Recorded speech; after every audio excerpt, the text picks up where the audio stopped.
পরীক্ষা করেছিলাম, যেটি আমার ভিতরটা নাড়িয়ে দিয়েছিল। অনেক কবিতা পড়ি আমরা, যেটা আমাদের ভিতরটা নাড়িয়ে দেয়, কারণ বাস্তব জীবনের সঙ্গে যখন আমরা খুব মিল খুঁজে পাই না, আমাদের ভিতরটা নাড়িয়ে দেয়। যে ভিতরটা নড়ে গেছে বলেই আজ আমরা এখানে সবাই উপস্থিত হতে পেরেছি। সারা ভারতবর্ষে কোথাও না কোথাও কোনো না কোনো প্রান্তে আজকের দিনে কিন্তু এভাবেই প্রতিবাদ হচ্ছে। শুধু আজকে নয়, দীর্ঘদিন ধরে এই প্রতিবাদ চলছে, যবে থেকে আমরা তিলোত্তমাকে হারিয়েছি। কিন্তু শুধু তিলোত্তমা নয়, আপনারা হয়তো অনেকেই জানেন, অনেকেই খবরটা রেখেছেন, তিলোত্তমা চলে যাওয়ার পরও এই কয়েক সপ্তাহের মধ্যে আরো অনেক তিলোত্তমা কিন্তু চলে গেছে। ধর্ষণের শিকার হয়েছে একটা 6 বছরের শিশু পর্যন্ত।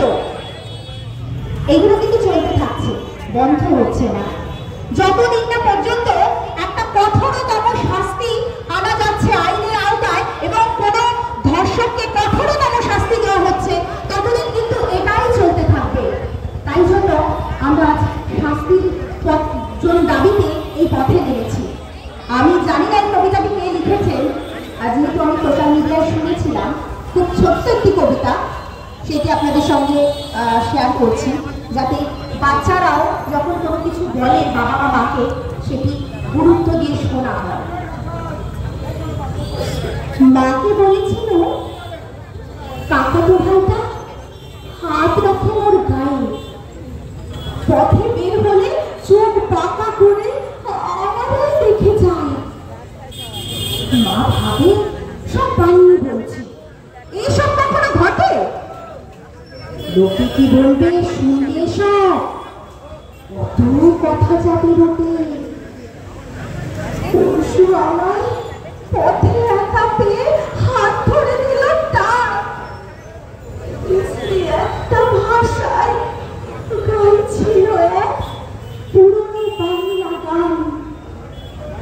এই তো সেদিন জোর করে সে আমাকে তুলল কোলে, বছর 6 ছোট্ট আমার আদর করতে বলে। তাদের হাত দেয়, পিঠে চাপ দেয়, ফিস ফিস করে বলে, আমাদের বাড়ি যাস রে কুসুম, বেলাটা গড়িয়ে গেলে। মেলা থেকে আজ মুরগি এনেছি, সাথে লাল নীল ফিতে।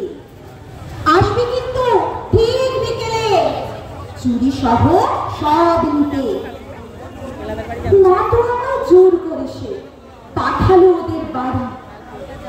চুরি ফিতে হলে বাবাকে বলে কিনে দেবে লাল শাড়ি।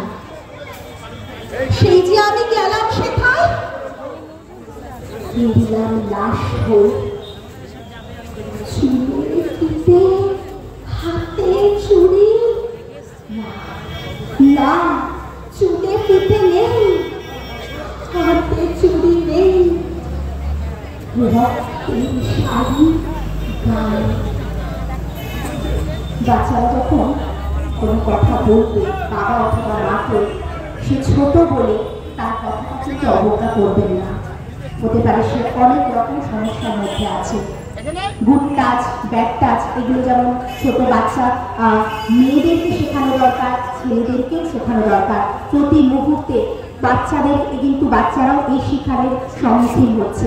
তাই ওরা যাতে এই বিষয়গুলোকে কিভাবে মোকাবিলা করতে পারে এবং ওদের পাশে ধমকানি দিয়ে, দাপড়া দিয়ে ওদের চুপ না করানো হয়, ওদের সমস্যাটা বোঝা যায়, সেটা কিন্তু ছোট থেকেই প্রত্যেকটা বাবা মা, পরিবারের সকলকে দায়িত্ব নিয়ে করতে হবে, যেটি এই কবিতাটার মধ্যে আমি খুঁজে পেয়েছি।